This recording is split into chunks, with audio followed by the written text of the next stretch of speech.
ყოველ ეპოქას თავის საფრთხე და თავის სიმართლე აქვს. ყველაზე უხილავი, მაგრამ გადამწყვეტი ბრძოლის მიმდინარეობისას იქ, სადაც თვალით ვერ ხედავთ საიდუმლო ფრონტზე. აქ წონადია არა მხოლოდ იარაღი და ტექნოლოგია, არამედ ადამიანის სულიერი სიმტკიცე, ეთიკა და არჩევანი.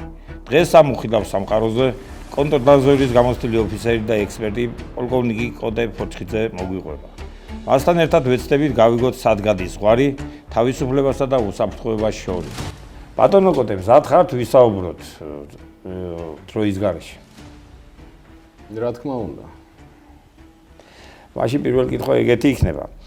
კონტრდაზვერვაში არსებობს თუ არა აბსოლუტური ნეიტრალიტეტი, თუ ყველა სამსახური მაინც პოლიტიკის გავლენის ქვეშაა? რადგან არჩევნები მოდის პირდაპირ დაგისვამთ ამ კითხვას. როგორ ფიქრობთ, ნეიტრალიტეტის ქვეშ რას გულისხმობთ ნეიტრალიტეტის ქვეშ? მაშინ თავიდანვე უნდა თქვათ რა არის სპეცსამსახური, ხო? და რისთვის არის სპეცსამსახური? სპეცსამსახური წარმოადგენს ქვეყნის ხერხემალს, მინდა გითხრათ რა. ხო და ბუნებრივია, როდესაც სპეცსამსახური წინაშე რამე კონკრეტული ამოცანა დგას, ხო და მისი გადაწყვეტა არის, იქნება ეს პოლიტიკური ამოცანა თუ არა, ის ბუნებრივია, უნდა თუ არ უნდა, არის პოლიტიკის გამტარებელიც ამავე დროს. ზოგიერთი იტყვის, რომ რა შუაშია სპეცსამსახური პოლიტიკასთან, მაშინ არ უნდა არსებობდეს ისეთი სტრუქტურები, რომლებიც პირდაპირ, ასე ვთქვათ, სახელმწიფოს ერთიანობის შენარჩუნების სახელმწიფო სტრუქტურების არ ჩამოშლისაკენ არის მიმართული, ხო? დიახ. და ასეთი სტრუქტურები ყველა სპეცსამსახურს გააჩნია, მათ შორის არა მარტო საქართველოში, არამედ ყველგან. გინდა რუსეთი აიღეთ, გინდა მაგალითად ისრაელის სპეცსამსახურები აიღეთ, ხო? იქ ყველაფერი არის იმისათვის, რომ არ ჩამოიშალოს ხელისუფლება. სპეცსამსახურის შიდა ამოცანა, ერთ-ერთი შიდა ამოცანა ეს არის ზუსტად, ხო? იმიტომ რომ ძირგანუთხრელი საქმიანობა, როდესაც მიმდინარეობს ქვეყნის წინააღმდეგ, თან არჩეული ხელისუფლების წინააღმდეგ. ამ შემთხვევაში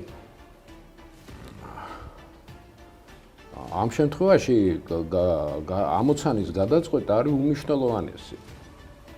და ამის განხორციელება თუ არ მიმდინარეობს, ხო, მაშინ ვერ დაიცავ ვერც აგენტურული შეღწევისაგან მაგალითად ხელისუფლებაში იმას რა ქვია, შენს ხელისუფლებას ვერ დაიცავ მთლიანად ამ პოლიტიკურ სპეცს აგენტურული ზეგავლენისაგან და ასე შემდეგ, ხო?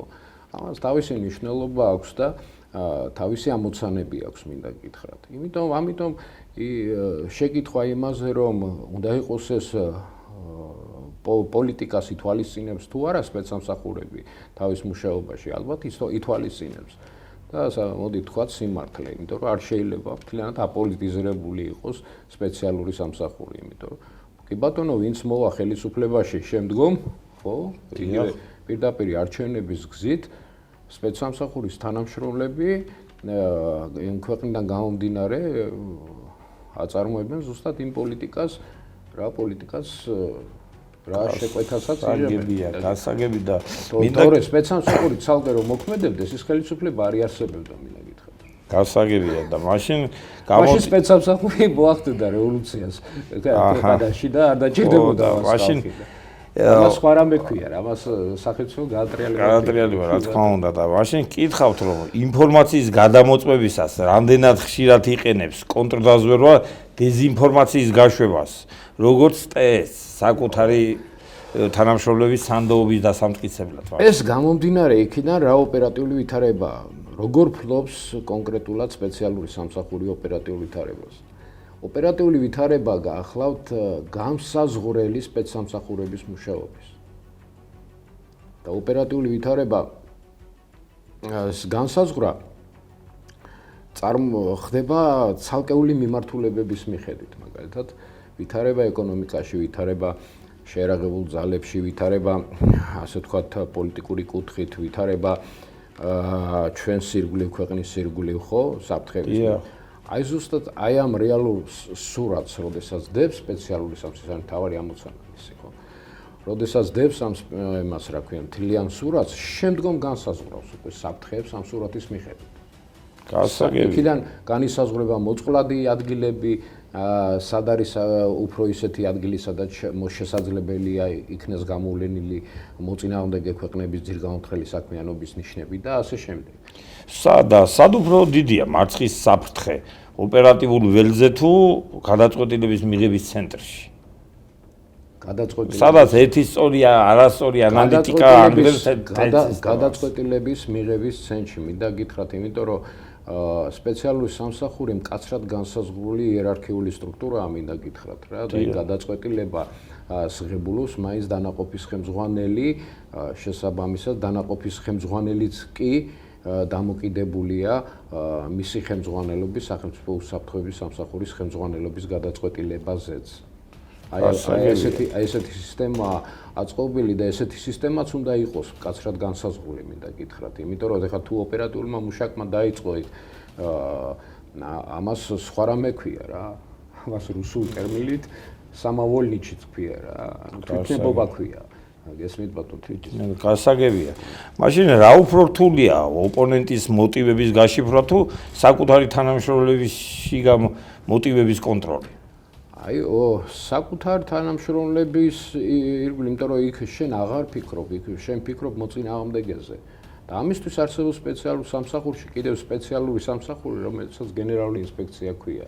რომელიც ფაქტიურად გენერალური ინსპექცია ქვია არის, მაგრამ შიდა კონდაზერვით საქმიანობას უნდა აწარმოებდეს. ამიტომ არის მნიშვნელოვანი, რომ აი ამ სამსახურებში, რასაც გენერალური ინსპექცია იყოს, უნდა იყვნენ გამოცდილი თანამშრომლები, ვისაც მთელი ეს იერარქიული შტო აქვს გავლილი, დაწყებული ოპერატიული მუშაკიდან დამთავრებული დანაყოფის ხელმძღვანელამდე. და მათ უნდა ქონდეთ მიღებული იგივე დამუშავებაში ოპერატიული ინფორმაციის, ოპერატიული, ასე ვთქვათ, კონცადაზრო ოპერაციებში მიღებული უნდა ქონდეთ მონაწილეობა და ასე შემდეგ, ხო? აი ესეთი თანამშრომლები, იმიტომ რომ სხვა შემთხვევაში მათი გამოვლენა და თუ მოხდა გადაბირება მათ შორის, ხო, ამ ადამიანების. ჩვენ რა სიტუაცია მივიღეთ მიხეილ სააკაშვილის ხელისუფლებაში მოსვლით, იცით? და რა ზიანი მიაყენეს სახელმწიფო უსაფრთხოების ორგანოებს ამით? აი მარტივ მაგალითს გეტყვით. როდესაც მოხდა სახელმწიფო ჯერ ეს ერთი ის კადრები, რომლებიც მოიყვანეს და დანიშნეს ხელმძღვანელებად, ხო, მაშინ კმარელები და საერთოდ გაგებაში არ იყვნენ არაფრის, მინდა გითხრათ, საერთოდ შეხება არ ქონიათ და რა მოიტანა ამან? მოიტანა ის შედეგი, რომელიც არ უნდა დამდგარიყო და რომელმაც თვითონვე დააქცია შემდეგ ნაციონალური მოძრაობა და ნაციონალური მოძრაობის ხელისუფლება, რომელსაც დღემდე ვერ მოუნელებიათ. გესმით? ძალადობა, ის ციხეებში არასათანადო კონტროლი და ასე შემდეგ, ხო? ეს მოიტანა ზუსტად ამან. იმიტომ რომ იმ კადრების მოყვანა და სპეცსამსახურში დიდ თანამდებობაზე დანიშნა დიდი ძალაუფლება მინდა გითხრათ და ამ ძალაუფლებას კიდევ უფლება მოვალეობებიც აქვს თავისი, ხო? და თუ ეს ადამიანი პროფესიონალი არ გახლავთ, ხო? იმ ამოცანების გადაწყვეტა, რაც დგას სპეცსამსახურების წინაშე, მას პრაქტიკულად ამის გაკეთების ის არ აქვს. ეს შეიძლება იყოს მოჩვენებითი ხასიათის და ზუსტად მოჩვენებითი ხასიათის იყო ის დაჭერები, რასაც ისინი ახორციელებდნენ თავის დროს. და იმან მოიტანა ზუსტად ის შედეგი, რა შედეგიც დადგა ამდენი პოლიტიკური პატიმარი, გესმით? როგორც უკანონოდ დაკავებულები და 1000 რაღაცა. და შემდგომ ამ ხელისუფლების ცვლილებაც. ამიტომ ხელისუფლება სპეცსამსახური არის ხელისუფლების, ასე ვთქვათ, შენარჩუნების ქვაკუთხედი, მინდა გითხრათ. მაგრამ ეს სპეცსამსახური სპეცსამსახურზე დგას ხელისუფლება, მინდა გითხრათ. რატო? იმიტომ რომ არ მოხდეს ხელისუფლების უმაღლეს ეშელონებში უცხოეთის სპეცსამსახურების შეღწევა. გავლენის აგენტურისაგან იცავს ხელისუფლებას. გასაგებია და აი თქვენი პასუხიდან გამომდინარე გისვამთ ესეთ კითხვას, რომ არსებობს თუ არა ისეთი მდგომარეობა, როცა კონტრდაზვერვა მიცის სიმართლე, მაგრამ ვერ ამხელს, რადგან სიმართლე საზოგადოებისთვის უფრო საშიშია, ვიდრე ტყუილი. რა თქმა უნდა არის. ყოფილა გქონია ჩვენ ესეთი შემთხვევები. რა თქმა უნდა. ბევრი მათ შორის, იმიტომ რომ მიზანშეწონილობასაც ამ შემთხვევაში უმაღლეს ეშელონები განსაზღვრავენ, გესმით? მარტო სპეცსამსახურიც არ განსაზღვრავს ამ შემთხვევაში. იქ და თავზე მას უნდა ქონოდა უშიშროების საბჭო, უმაღლესი ხელმძღვანელები, ვინც იქნებიან არჩეული ხელმძღვანელი, პრემიერ-მინისტრი და ასე შემდეგ, ხო, რომელიც უშიშროების საბჭოს წევრები უნდა ყოფილიყვნენ ყველანი. ისინი უნდა განსაზღვრავდნენ ამას, იმიტომ რომ მათ უფრო მეტი ინფორმაცია გააჩნიათ, გესმით? მე ხლა ამას გიყვებთ ერთი სპეცსამსახურის გადასახედიდან, ახაც სუსი ქვია, მაგრამ ქვეყანაში არის კიდევ თავდაცვის სამინისტროს დაზვერვის სამსახური, რომელიც სპეციალური სამსახური გახლავთ, ხო? სამწუხარო იყო კიდევ დაზვერვის სამსახური, რომელიც გააუქმეს და შემოუერთეს ახლა და სამართლოს სახით შემოვიდა. მაგრამ უნდა თქვა, რატომ გაკეთდა ეს, ბატონ თენგის? იმიტომ გაკეთდა, რომ დაზვერვა არის ძალიან დიდი ფუფუნება, მინდა გითხრათ რა. იმიტომ რომ დაზვერვა არის ფული პირველ რიგში. იმიტომ რომ იმისათვის რომ შეაღწიო შენ უცხო ქვეყანაში და შენი ძალები და საშუალებებით უზრუნველყო შენთვის სასარგებლო ინფორმაციის მოპოვება უცხო ქვეყნიდან, ხო?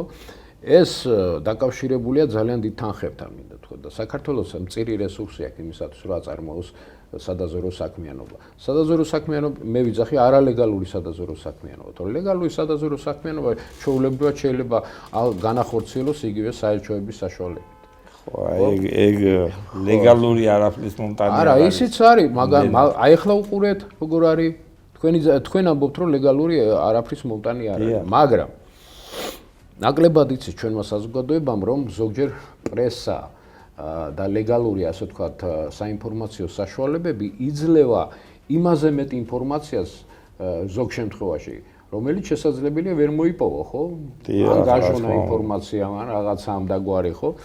ამიტომ ესეც ერთი მიმართულებაა სადაზვერო საქმიანობის, მინდა გითხრათ. და ის ოფიცრები, ვისაც აგზავნიან მაგალითად იქ საზოგადოებიდან ნიშნავენ და მათ შორის 90% ჩვენ საელჩოებში არაპროფესიონალები ზიან, ხო? და უბრალოდ ხელფასირებენ. ესე არ უნდა იყოს. იქ გამოცდილი მუშაკები უნდა იყვნენ. და ერთ საიდუმლოსაც გასამგებია ერთ საიდუმლოსაც გაგიხსენ. კარგი მზვერავი ვერასოდეს ვერ გახდება კონტრმზვერავი. ხოლო კარგი კონტრმზვერავი ყოველთვის იქნება კარგი და მაგარი მზვერავი, მინდა გითხრათ, საუკეთესო. მაშინ ერთი კითხვაც მინდა, რა უფრო მეტ საფრთხეს ქმნის უცხო ქვეყნის სპეცსამსახურების პირდაპირი ოპერაციები თუ მათი გავლენა მედიას და საზოგადოებრივ აზრზე? ესეც ოპერაციის ნაწილია მედიაზე და ხო, უნდა იქ ხო. ეს პირდაპირი ოპერაცია, რასაც თქვენ ბრძანებთ ახლა მედიაზე, ხო? რატომ? აი არ დამამთავრებინეთ მე და ამის ნათელი მაგალითი იყო მე წეღან ის რა ქვია რო საუბრობდი შეღწევასთან დაკავშირებით ხო იქ იყო ესეთი სიტუაცია ნაციონალური მოძრაობის პერიოდში რომ საგანმანათლებლო სისტემა მოსპეს აკადემია გააუქმეს და ნახეთ რა გააკეთეს აკადემია გააუქმეს უცხო კადრებს, უცხო სპეცსამსახურების კადრებს ამზადებდნენ უცხოეთში. ეს იყო ახლა ხან უნგრეთში, ხან ამერიკის შეერთებულ შტატებში და თქვენ რა გონიათ, მათ შორის რუსეთშიაც იყო ერთ პერიოდში რუსეთთან კაი დამოკიდებულება იყო, რომ მათ შორის რუსეთშიაც ბევრი მომზადდა, უკრაინაშიც ამზადებდნენ ჩემო ბატონო, ხო? მათ სპეციალური სამსახურების სასწავლებლებში კადრებს. თქვენ რა გონიათ იმათ შორის? ისინი ხო ხა ჩვენ სპეცსამსახურებში მუშაობენ სულ ხო? გარანტია არა, გარანტია გააქვთ რომ უცხოეთის სპეცსამსახურების ინტერესებს არ ატარებენ ჩვენთან? ეგ არ ვიცი. მაშინ კითხავ. ამაზე უნდა უპასუხოს ვინ? აი იმ სპეცსამსახურმა, რაზეც თქვენ აბრძანეთ გენერალურმა ინსპექციამ და მაშინ კითხავ. როგორ ახერხებს კონტრდაზვერვა შიდა თანამშრომელთა ერთგულების ტესტირებას? რომ თავადაც ვერ მიხვდნენ ისე რა გამოცდაზე რო არის. ყოველდღიური რუტინაა პროფესიონალი, ასე ვთქვათ, ხელმძღვანელების, მინდა გითხრათ. პროფესიონალ ხელმძღვანელებზე ეს დამოკიდებული. დილა იწყება გამოცდით. რა თქმა უნდა, მთელი მუშაობის ეს პერიოდი არ გამოცდით. რამდენი წელიც მე გავატარე სახელმწიფო უსაფრთხოების სისტემაში, ეს იყო ყოველდღიური გამოცდა, ყოველდღიური, ასე ვთქვათ, სტრესი, ყოველდღიური მუშაობის, ასე ვთქვათ, და ეს აყალიბებს ზუსტად იმ უნარ-ჩვევებს, რაც აუცილებელია ერთგულების ტესტის ჩაბარება. ესეც ყველაფერი, ეს ყოველდღიური ამისთვის არის განკუთვნილი ბატონ თენგის. იმისათვის რომ ჩამოყალიბდეს სპეციალური სამსახურის თანამშრომელი, რომ მასში იყოს ის უნარ-ჩვევები, რაც აუცილებელია სპეცსამსახურის თანამშრომელისათვის, ხო? დიახ. არ მესმის? რუსულას ვერ ხედავ? არ მაიმუნის ის ხო, არა. ამიტომ ეს უნარჩვევები ყალიბდება წლების განმავლობაში, იმიტომ თქვი მე და ვამბობ ამას, რომ ოპერატიული მუშაკის ჩამოყალიბებას წლები ჭირდება. წლები მინიმუმ 7-8 წელიწადია საჭირო იმისათვის, რომ ოპერატიული მუშაკი იგრძნოს, რომ ის არის ოპერატიული მუშაკი, გესმის და ეს მისი საქმეა. გასაგებია. მაშინ რა უნდა გკითხოთ, იცი? კი ბატონო. თუ ღრმა ჩაუბიგდებთ ეს კითხვა, მაგ კითხვასთან არის ასოცირებული, მაგ თქვენ პასუხთან არის ასოცირებული. სად უფრო რთულია დობის შენარჩუნება საერთაშორისო პარტნიორებთან თუ საკუთარი ქვეყნის პოლიტიკურ ელიტასთან? იცით, დობა საერთაშორისო პარტნიორებთან მამზეც მარტივი პასუხი მაქვს. არსებობს ორი მეგობარი ქვეყანა, არ არსებობს ორი მეგობარი სპეცსამსახური. მე მგონი საერთაშორისო კუთხით გაგეცით პასუხი. ჩემთვის გასაგებია. ხო, რაც შეეხება საკუთარ ხელისუფლებასთან, ხო? საკუთარი ხელისუფლებაც არ უნდა მოექცეს სპეცსამსახურს ისე, თითქოს ეს არის რაღაც არასერიოზული ორგანიზაცია, იმიტომ რომ იმ სპეცსამსახურებზე დგას თვითონ. არ იქნება სპეცსამსახური, არ იქნებათ ინფორმაცია. რა თქმა უნდა, ხო? ან ექნებათ ისეთი დეზინფორმაცია, რომელიც აიძულეთ მათ ისეთი ნაბიჯები გადადგან პოლიტიკური ნაბიჯები, რომლებიც საერთო ჯამში ქვეყანას მოუტანს ღალატის ან დაკარგავენ ხელისუფლებას. ღალატის ტოტოფასიც ან დაკარგავენ ხელისუფლებას. რა თქმა უნდა, რა თქმა უნდა. და მინდა გკითხოთ, რამდენად მნიშვნელოვანია ინფორმაციის დრო? ანუ რამდენად ხშირად არის ინფორმაცია დროში გაცვეთილი და კარგავს მნიშვნელობას?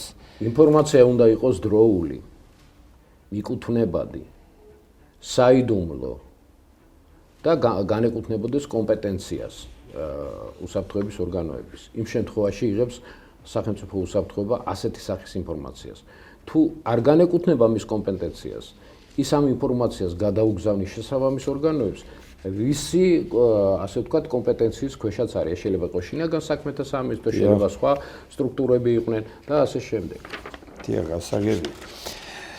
და ერთი კითხვაც მინდა გკითხოთ. კი ბატონო. კონტრდაზვერვაში არსებობს თუ არა აბსოლუტური ნეიტრალიტეტი?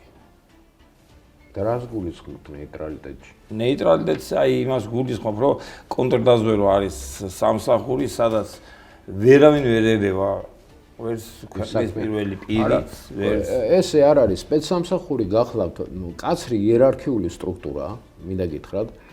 აქ გადაწყვეტილების მიმღები, როგორც ასეთი, გადაწყვეტილება მიიღება კოლექტიურად, უმაღლესი ხელმძღვანელების მიერ, მინდა გითხრათ, სპეცსამსახურის, ეს შეიძლება იყოს კურატორი მინისტრი აღარ არის სამწუხაროდ სახელმწიფო უსაფრთხოების სამსახურის უფროსის დონე, ან უფროს მოადგილის დონე, გესმით, როდესაც ის გასცემს შესაბამის განკარგულებას, ამიტომ მთელ პოლიტიკურ პასუხისმგებლობას ამ ვერტიკალზე მე თვითონ ისინი იღებენ.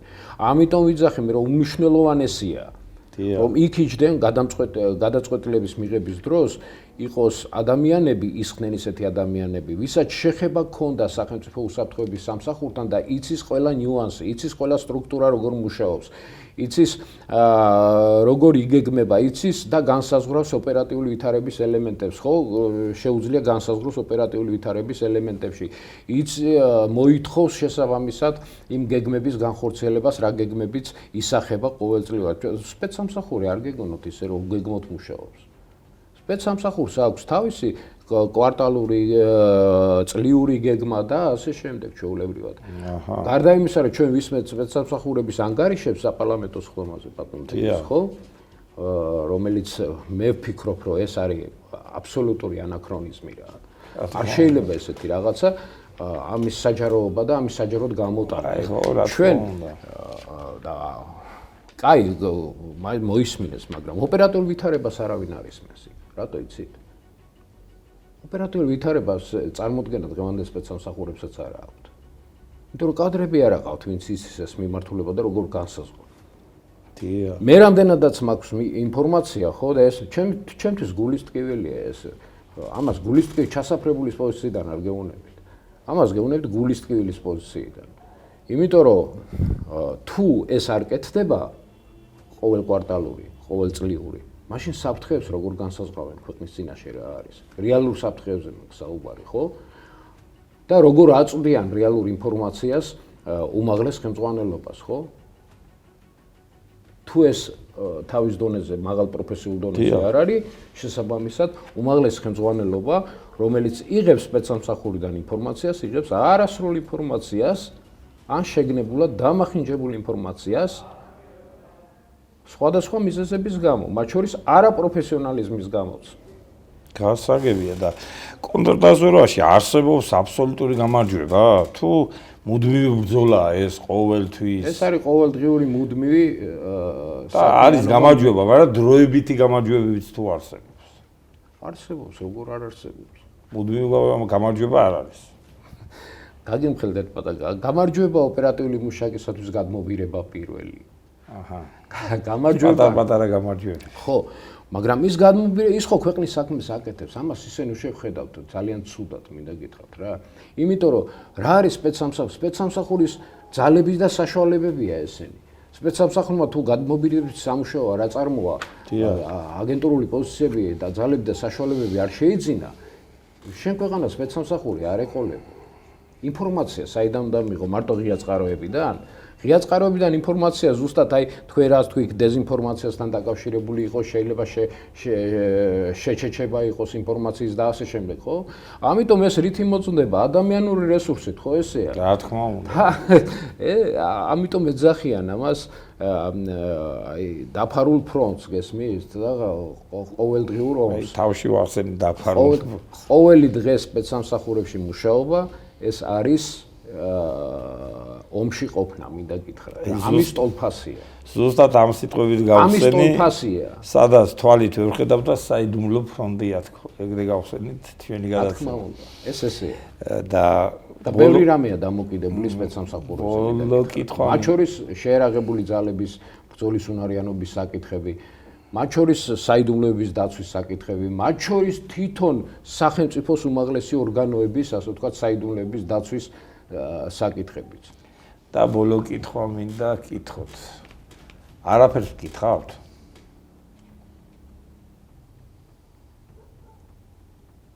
გადაგიბირათ ვინმე? როდის მე? ანი ხო ამის ცდილობა? აი, თუ სიმართლე გაინტერესებთ, მე არა ვარ ისეთი ფიგურა, რომ განვინეს გადაბირება უნდოდა ჩემი, ან გადმობირება მინდოდა ვინმესი. რატომ? არც ყოფილი. შესანიშნავი ჟურნალისტი ბრძანდებით და არა. მე მაგალითად რო თვითონ რო გითხრათ ჟურნალისტიც არა ვარ, მე უბრალოდ ნაკითხი ადამიანი, რომელმაც ოდნავ მეტი იცის კონტრდაზვერვაზე, ვიდრე სხვა. ესე ინფორმირებული ხართ, ესე იგი შეიარაღებული ხართ, ხო? რა თქმა უნდა. ძალიან კარგი. რა ვიცი, სად მომიწევს იარაღის ხმარება. კარგი, ჩვენთვის ჩეკისტებისთვის იარაღი პასა და ფუცელია. რა თქმა უნდა. ისევე როგორც თქვენთვის. დიდი მადლობა ბატონო. მადლობა თქვენ მოწვევისთვის. გაიხარეთ. საიდუმლო სამყარო ყოველთვის დარჩება ჩრდილში, მაგრამ ჩრდილი ვერასდროს დაფარავს ადამიანის პასუხისმგებლობას. კონტრდაზვერვა შეიძლება ჩანდეს როგორც სისტემა, მაგრამ სინამდვილეში ეს არ არის ადამიანის გადაწყვეტილებების ჯამი. დღეს პოლკოვნიკმა კოდე პროცესებში შეგვახსენა, რომ ეს გადაწყვეტილებები განსაზღვრავს არა მხოლოდ სახელმწიფოებრივ უსაფრთხოებას, არამედ საზოგადოების თავისუფლებასაც. უხილავ ბრძოლაში, რომელშიც ხშირად თვალი ოხშივარს ააგავს, წდება მომავლის ბედი და ეს ბრძოლა გაგრძელდება მანამ, სანამ იარსებებს ქვეყანა და ადამიანი. ვინ იქნება შემდეგი?